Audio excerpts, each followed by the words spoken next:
வணக்கம் நேயர்களே. பி குருஸ் தமிழ் சேனலுக்கு உங்களை நான் வரவேற்கிறேன். நான் சேதுராம். இன்று என்னோடு இணைந்திருக்கிறார் அரசியல் விமர்சகர் திரு ரவி டிடிஎஸ் அவர்கள். அவரை நாம் சந்திக்கலாம். நடப்பு விஷயங்கள் குறித்து விவாதிக்கலாம். வணக்கம் சார், எப்படி இருக்கீங்க? வணக்கம், ரொம்ப நல்லா இருக்கேன். எனக்கு 2 விஷயம் ரொம்ப பிடிச்சது. ஒண்ணு, டெல்லியில யாரெல்லாம் பிரியணுமோ அவங்க ஒழுங்கா பிரிஞ்சிருக்காங்க. இங்க யாரெல்லாம் சேரணுமோ அவங்க ஒழுங்கா சேர்றதுக்கான வாய்ப்புகளோட இருக்காங்க. ஸோ 2மே பாசிட்டிவா இருக்கு. சார், 3 விஷயம் உங்ககிட்ட கேட்கலாம்னு நினைக்கிறேன். முக்கியமா இப்போ பேசுபொருளா இருக்கக்கூடிய துக்ளக் ஆண்டு விழாவுல நடந்த ஒரு விஷயம். அதாவது திரு ஆசிரியர் குருமூர்த்தி அவர்கள் ஒரு விஷயம் சொன்னார். பாஜக அதிமுக கூட்டணி இருந்தா நல்லது, ஆனா என்னுடைய சஜஷன் பாஜக தனியா இருக்கிறது தான் நல்லது இப்போதைக்கு அப்படிங்கிற ரீதியில அவர் முடிச்சிட்டார். நீங்க கூட சில இடங்கள்ல அதை பத்தி பேசியிருந்தீங்க. அதை பற்றி சார். இல்ல, அந்த அந்த ஹைபோதசிஸ், அதாவது அவர் எடுத்துட்டு வந்த விதம் ரொம்ப கரெக்டா இருந்தது. உண்மையை சொன்னா திமுகவுடைய கூட்டணியை உடைக்கிறதுக்கு எல்லாரும் சேரணுங்கிற அவசியமே கிடையாது. திமுகவை ஜெயிக்கிறதுக்கு இத்தனை கட்சிகள் சேரணுங்கிற அவசியம் கிடையாது. ஆனா திமுகவுடைய 12,000 கோடி செலவு பண்ணக்கூடிய அந்த திராணி இருக்கு இல்லையா, ஒரு தேர்தல்ல 6 கோடி தமிழர்கள் வாக்காளர்களா இருக்காங்கன்னா 10% 60 லட்சம் பேர், அவங்களுக்கு தலா 20,000 ரூபாய கடைசி 15 நாள்ல ஒரே இடத்துல கொண்டு வந்து பட்டி பட்டியா உட்கார வச்சு பூத் ஸ்லிப்பை கையில வச்சுக்கிட்டு ஒரு 100 பேரை ஒரு பூத்லயும் ஐடென்டிஃபை பண்ணி அவங்க திமுக ஓட்டு போடுறவங்களா இருக்கக்கூடாது, அதிமுக ஓட்டு போடுறவங்களா இருக்கக்கூடாது, நடுநிலையாளர்களா இருக்கணும்னு தேடி கண்டுபிடிச்சு டிக் பண்ணி அந்த 12,000 கோடி அரசியல்னு ஒண்ணு இருக்கு பாருங்க, அதை மோதுவதற்கு எல்லாரும் சேரணும் அப்படின்னு தான் அவர் தொடங்குறாரு. அந்த 12,000 கோடி விஷயத்த அவர் சொல்லலைன்னாலும் திமுக எதிர்க்கணும்னா எல்லாரும் சேரணும் தான் சொன்னார். ஆனா கூடவே அவர் எங்க வர்றாரு அப்படின்னா, இப்ப அதிமுக அப்படிங்கிறது கூட்டணிகளை நிர்வகிக்கக்கூடிய, தன்னிடம் 20% சாலிடா இருக்குன்னு சொல்லக்கூடிய ஒரு கட்சி தான். அதுல எந்த மாற்று கருத்தும் இல்லை. ஆனால் ஒரு தொலைநோக்கி இல்லாம இருக்காங்க. இன்னும் அவர் அந்த தொண்டனாக இன்னைக்கு தேவைக்கு என்ன பண்ணணும் அப்படிங்கிற அடிப்படையிலே இருக்காங்க. கடை திறந்த உடனே மளிகை சாமான் எல்லாம் வித்துரும்னு ஒரு அண்ணாச்சி நினைச்சா நடக்காதுங்கிற மாதிரி அவருக்கு தெரிய மாட்டேங்குது. அப்படிங்கிறதான் அவர் எடுத்து சொல்லிட்டு கடைசியா அவர் ரொம்ப அழகா அதை முடிச்சு கொடுத்தாரு. பாஜகவில் இருந்து அதிமுக கூட்டணியை வேண்டுபவர்கள் மறுபரிசீலனை செய்ய வேண்டும் அப்படின்னு ரொம்ப ஸ்ட்ராங்கா கொண்டு கொடுத்துட்டாரு. So he started a discussion, he argued on this and then அதுக்கப்புறம் கன்க்ளூடும் பண்ணி கொடுத்துட்டாரு. அது நியாயமான ஒரு விஷயம் என்னை பொறுத்த வரைக்கும். ஆனால் நீங்க அப்ப கூட்டணி சேரலன்னா திமுக தானே வெற்றி பெறும்னு திரும்ப திரும்ப சொல்லுவாங்க. நான் தொடர்ந்து என்னுடைய விவாதங்கள்ல சொல்லிட்டு இருக்கேன், இது பாருங்க, திமுக அண்ட் அதிமுகவுடைய ஆதரவு வாக்குகளை பிரிக்கிறதுங்கிறது இன்னி வரைக்கும் சாத்தியம் இல்லாமல் இருந்தது. எம்ஜிஆரால மட்டும்தான் அது முடிஞ்சது, ஜெயலலிதா அம்மாவால தான் அது முடிஞ்சது. ஆதரவு வாக்குகளை திமுகவிடம் இருந்து கடத்துவது, எதிர் வாக்குகளை அண்ணாமலையிடம் கொண்டு சேர்ப்பதுங்கிறது 2024 தேர்தலே ரொம்ப தெளிவா தெரிஞ்சிருச்சு. 21ல அவங்க வாங்கின வாக்குகளும் 19ல அவங்களுக்கு இருந்த மிகப்பெரிய மார்ஜினும் அப்படியே இறங்கி வந்ததுங்கிறத பார்த்தோம். கிட்டத்தட்ட 13 தொகுதியில 10+1+1+1ல 2வது நிலைக்கு வந்ததோட நம்ம பார்த்துட்டோம். ஸோ எதிர் வாக்குகள் உறுதியா அண்ணாமலைக்கு வந்துடும். அவர் இப்ப 11ன்னு நீங்க சொல்வீங்க, நான் சில பேர் 18ன்னு சொல்லுவாங்க. நான் சொல்ல வேண்டியது என்னன்னா, அந்த 13 தொகுதியில மட்டும் செகண்ட் அந்த 13 தொகுதியில மட்டும் கான்சென்ட்ரேட் பண்ணா கிட்டத்தட்ட 76 தொகுதிகள்ல பிஜேபி தன்னை ஸ்ட்ரைட்டா எடுத்துங்க. 234 பத்தி எனக்கு கவலை இல்லை, 76 அப்படிங்கிற அடிப்படையில பிஜேபியால கொண்டு போயிட முடியும். அதுல எந்த மாற்று கருத்தும் இல்லை.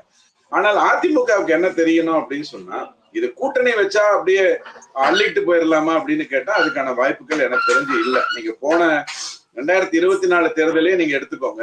2024 தேர்தலையே கூட்டணி வச்சிருந்தா அது நடந்துரும் அப்படிங்கிற மாதிரி ஒரு சிச்சுவேஷனும் உங்களுக்கு அந்த ரிசல்ட் சொல்லல. ஏன்னா பொள்ளாச்சிலேயே அதிமுக தோக்குது. Pollachi is a strong hold, அங்கேயே தோக்குது. கோயம்புத்தூர்ல மேஜிக் ஃபிகர் அச்சீவ் பண்ண முடியும்னாலும் ஒரு 1 லட்சம் வாக்கு டிஃபரெண்ட் ஆகுது. திருப்பூர்ல ரொம்ப ஈஸியா ஸ்வீப் பண்ணிருக்க முடியும் போது ஒரு கேண்டிடேட் ஃப்ரம் ஏடிஎம்கே அதை வித்ஹோல்ட் பண்றாருங்கிற மாதிரி சின்ன சின்ன கன்ஃபியூஷன்ஸ் இருக்கு. ஸோ எனக்கு நான் சாலிடா பார்க்கக்கூடியது என்னன்னா, அதிமுக, தாவேகா அண்ட் விசிகா ஒரு கூட்டணி அமைத்து அதிகார பகிர்வுங்கிறத எடப்பாடி ஐயா இப்ப உடனே பேச தொடங்கணும். அண்ணாமலை ஜூன்லயே பேசிட்டாரு, விஜய் தன்னுடைய முதல் மாநாட்டுல சொல்லிட்டாரு, அதிமுக அந்த அதிகார பகிர்வு எல்லாம் கிடையாதுங்க, நாங்க தான் கிங்கு, நீங்க எல்லாம் வாழலாம், திமுக எப்படி பல்லக்கு தூக்கிகள் இருக்காங்களோ அந்த மாதிரி எங்களுக்கு நீங்க பல்லக்கு தூக்கிகளா இருக்கலாம்னு நினைத்தால் அந்த கூட்டணி நடப்பதற்கு சாத்தியங்களே இல்லாம போயிடும். நம்பர் 1. 2வது, நான் தொடர்ந்து சொல்லிட்டு வர்றது, விஜயால அந்த ஆதரவு வாக்குகளை அந்த ஆதரவு வாக்குகளை வந்து பிரிக்க முடியும். எப்படி பிரிக்க முடியும் அப்படின்னு கேட்டீங்கன்னா, விஜய் கிட்ட விஜயோடைய ஃபேன்ஸ் அப்படின்னு நீங்க யாரையாவது சொல்லுவீங்கன்னா அது 40+ பெண்கள் தான் இன்னைக்கு தேதிக்கு. இந்த 40+ பெண்கள் வந்து கண்டிப்பா மாற்றம் வேணும்னு நினைப்பாங்க. அவங்க வந்து விஜய்க்கு சப்போர்ட் பண்ணுவாங்க. இவர்கள் திமுகவுக்கு வாக்களித்து கொண்டு வந்தவங்க, இல்லைன்னா அதிமுகவுக்கு வாக்களித்து கொண்டு வந்தவங்க. சோ ஆதரவு வாக்குகளை விஜயும் எதிர் வாக்குகளை அண்ணாமலையும் பிரிக்கும் பொழுது நீங்க சொல்ற மாதிரி அல்லது எல்லாரும் நினைக்கிற மாதிரி 3 கூட்டணி அல்லது 3 3 ஃப்ரண்ட் முக்கோணம் அப்படிங்கிற அடிப்படையில வந்ததுன்னா அது திமுகக்கு இந்த முறை சாதகமாக இருக்கவே இருக்காது. சட்டமன்றத்தை பொறுத்த வரைக்கும் இருக்காது. ட்ராக் ரெக்கார்டு என்னன்னா 5 வருடம் ஒரு நாள் அவங்க இது வரைக்கும் சட்டசபையில இருந்ததில்ல. எம்ஜிஆர் திமுகவை விட்டு போன பிறகு அப்படிங்கிறது அவங்களுடைய ட்ராக் ரெக்கார்டு. இரஸ்பெக்டிவ் ஆஃப் 14 வருஷம் இதுல மத்தியில இருந்தாங்க. அவங்க வாழ்க்கையிலேயே மத்தியில தொடர்ந்து 14 வருஷம் இருந்தது ஒரு பீரியடு. அந்த பீரியட்ல கூட அவங்களால இன்கம்பன்சி அடிச்சு வர முடியல. வேற அதிமுக வந்தது 2 முறை அந்த இன்கம்பன்சி அடிச்சுட்டு வந்தது. அப்படிங்கிறத நம்ம பார்க்கணும். சோ பிஜேபி நீ எதையோ கூட்டணி அமைச்சுக்கோங்க, நீங்க எல்லாம் கூட்டணி அமைச்சீங்கன்னா சந்தோஷம், இல்லையா அது உங்க வேற பிரச்சனை அப்படின்னு சொல்லிட்டு இந்த 13 தொகுதி 13x6 76 தொகுதிகளை மட்டும் கரெக்டா கான்சென்ட்ரேட் பண்ணா along with PMK, let me tell you, along with PMK. ஏன்னா அதுல பிரதானமா இருக்கிறதெல்லாம் சென்னை சுற்றி இருக்கக்கூடிய நிறைய தொகுதிகள். அங்கதான் அதிமுகவுக்கு ஒரு களம் இல்லாம இருந்தது, எம்ஜிஆர் காலத்திலே இல்லாம இருந்தது. சோ அங்க பாமகவுடைய ரோல் கண்டிப்பா பெரிய அளவுல ஹெல்ப் பண்ணும். சோ பிஜேபி பிஎம்கே அத ஒரு கூட்டணி அமையுது, அதிமுக தாவேகா அண்ட் விசிகா ஒரு கூட்டணி அமையுது, திமுகவோட அவங்களுடைய பல்லக்கு தூக்கிகள் அப்படியே இருக்காங்க அப்படின்னு வந்ததுனால் கண்டிப்பா இந்த தேர்தலில் வந்து திமுகவோட ஈஸியா சாலிடா வெற்றி பெற்ற முடியாது. சார், அடுத்த விஷயம் வந்து 2 முத்துக்களை வந்து தமிழக காங்கிரஸ் தலைவர் செல்வ பெருந்தகை சொல்லியிருக்காரு. ஒண்ணு வந்து நடக்கக்கூடிய ஆட்சி வந்து மனுநீதி சோழனோட ஆட்சி. அதாவது அவர் வந்து தமிழக முதலமைச்சர் திரு ஸ்டாலின் அவர்களை குறிப்பிடுகிறார் நினைக்கிறேன். மனுநீதி சோழன் ஆட்சின்னு இருக்காரு. இத பத்தி சொல்லுங்க. அதே நேரத்துல இன்னொரு விஷயமும் சொல்லியிருக்காரு, இன்னைக்கு அது பேட்டியில சொல்லியிருக்காரு. தமிழக வெற்றி கழகம் குறிப்பா விஜய் அவர்கள் வந்து இண்டி கூட்டணியில இணையணும், அவருக்கான சரியான கூட்டணி இண்டி கூட்டணி அப்படின்னு சொல்லியிருக்காரு. இந்த 2 விஷயங்களையும் செல்வ பெருந்தகை இந்த நேரத்துல சொல்வதற்கான காரணம் என்ன? ஒரு பக்கம் திமுக கூட்டணியில கண்டினியூ பண்ணணும்னு நினைக்கிறாரா, இன்னொரு பக்கம் வந்து விஜயும் அதுல கொண்டு போகணும்னு நினைக்கிறாரா? இல்ல, மனுநீதி ஆட்சின்னு அவர் சொன்னது பாவம், அவர் 4ஆம் கிளாஸுக்கு அப்புறம் சரித்திரம் படிக்கலன்னு நினைக்கிறேன். ஏன்னா மனுநீதியை பத்தி அவருக்கு தெரியும். எந்த தேர்காலில் வந்து மகனை ஏற்றணும் அப்படின்னு சொல்லி அது ஒரு மிகப்பெரிய கதை. அது செல்வ பிறந்தகைக்கு தெரியாது, வாய்ப்பு இல்லை. ஆனா இன்பநிதியோடைய பேண்ட்ல அழுக்குப்பட்டா தொடச்சி விடணும் அப்படிங்கிற அளவுக்கான மனுநீதி ஆட்சி கண்டிப்பா நடந்துட்டு இருக்கு. அது வந்து வேற விஷயம், அதுல எந்த மாற்று கருத்தும் கிடையாது. மன்னராட்சி தான் நடக்குதுங்கிறதுல எந்த குழப்பமும் கிடையாது. நாமெல்லாம் பார்த்திருக்கோம், நம்ம வீட்டிலேயே பெரியவங்க சின்னவங்கன்னு வந்தாங்கன்னா பெரியவங்க வந்த உடனே டக்குன்னு எந்திரிச்சு நிற்போம், வணக்கம் சொல்லுவோம், இப்படித்தான் இருக்கும். அந்த மந்திரியை வந்து பார்க்கவும் இல்லை, வணக்கமும் சொல்லல, மந்திரியை மதிக்கவும் இல்லை. ஐஏஎஸ் அதிகாரி படிச்சிருக்காங்கிறதுல இவங்களுக்கு ஒரு காழ்ப்புணர்ச்சி இருக்கும், ஏன்னா இவங்க சரியா படிக்கல. இது எல்லாம் மீறி அதை நீங்க மனுநீதி ஆட்சின்னு சொன்னீங்கன்னா, நாகரிகமா சொல்லிடுறேன், மிக்சிங் சரியில்லை அதனால ஏதோ சொல்லிட்டார் அப்படி வச்சுட்டு விட்டுருவோம். இப்ப அடுத்த பாயிண்ட் தான் ரொம்ப முக்கியமான பாயிண்ட் நீங்க சொன்னது. அதாவது விஜய் வரணும் அப்படின்றாரு. விஜய் தன்னுடைய முதல் மாநாட்டிலேயே பாசிசம் அப்படிங்கிற வார்த்தையையும் பாயசம் அப்படிங்கிற வார்த்தையையும் யாரை நோக்கி பயன்படுத்தினாரு? பிஜேபியை நோக்கி தான் பாசிசம்னு பயன்படுத்தினாருன்னா அது காங்கிரஸுக்கு பொருந்தாதா? அல்லது அவர் திரும்ப கேட்டது நீங்க மட்டும் பண்றது என்ன பாயசமான்னு கேட்டது வந்து திமுக தானே? அப்புறம் அதே கூட்டணியில போய் அவர் உட்கார்ந்தா என்ன, அவர் ஏதாவது தொப்பூருக்கு பஸ் பிடிச்சிட்டு போறதுக்காக பஸ் மேல ஏறி உட்கார்ந்துட்டு போகிறதுக்காக அரசியலுக்கு வந்திருக்காரா, இல்ல அவருடைய உண்மையான ஒரு எண்ணத்தோட ஒரு வேட்கையோட தான் அரசியலுக்கு வந்திருக்காராங்கிற கேள்வி எல்லாருக்கும் தெரியும். சோ கேள்வி இந்த மாதிரி கேட்கறதே கூட கொஞ்சம் தமாஷா இருக்கும். சில டைம் தேங்காய் சீனிவாசன் ஹீரோவா நடிச்சு நிறைய படம் பார்த்திருப்பீங்க. அவர் பயங்கரமா சிவாஜி மாதிரி தான் நடிப்பார், ஆனா ஆடியன்ஸ் சிரிச்சுட்டு இருப்போம், ஏன்னா அது தேங்காய் சீனிவாசன். அந்த மாதிரியான ஒரு சிச்சுவேஷன் இந்த செல்வ பிறந்தகைக்கு நம்ம பதிலா கொடுக்க நினைக்கிறது. விஜய் கூட்டணி ஆட்சி தான் வரும்னு சொல்லி இருக்கிறது ஒரு நல்ல விஷயம்.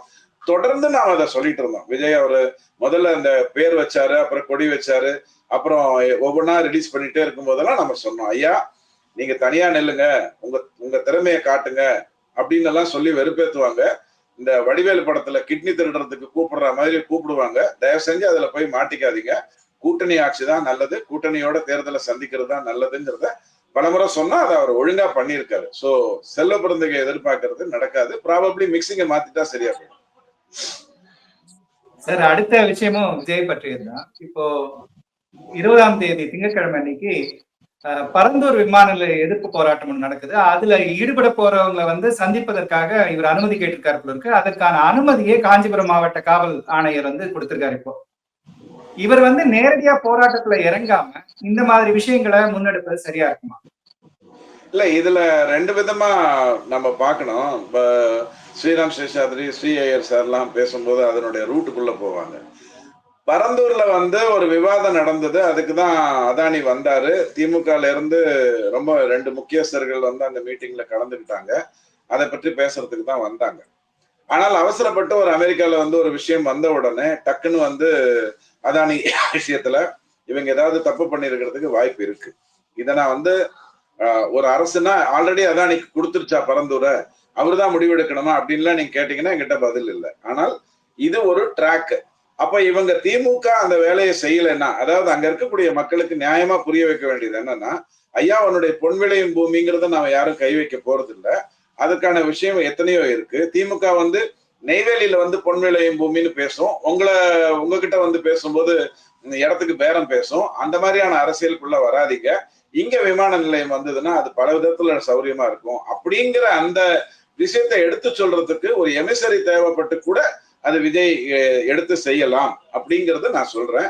இது எல்லாமே நல்லவர்களை பயன்படுத்தி நல்லது நாட்டினுடைய முன்னேற்றத்துக்காக யாரும் செய்யக்கூடிய ஒரு விஷயமா நான் இதை பாக்குறேன். இது வந்து பிராங்கா என்னோட ஒப்பீனியன். ஆனால் அதெல்லாம் ஒண்ணும் இல்லைங்க. அவர் வந்து பிரச்சனையை தேடி போறாரு. நம்ம ராகுல் காந்தி மாதிரி எய்ம்ஸுக்கு போறாரு.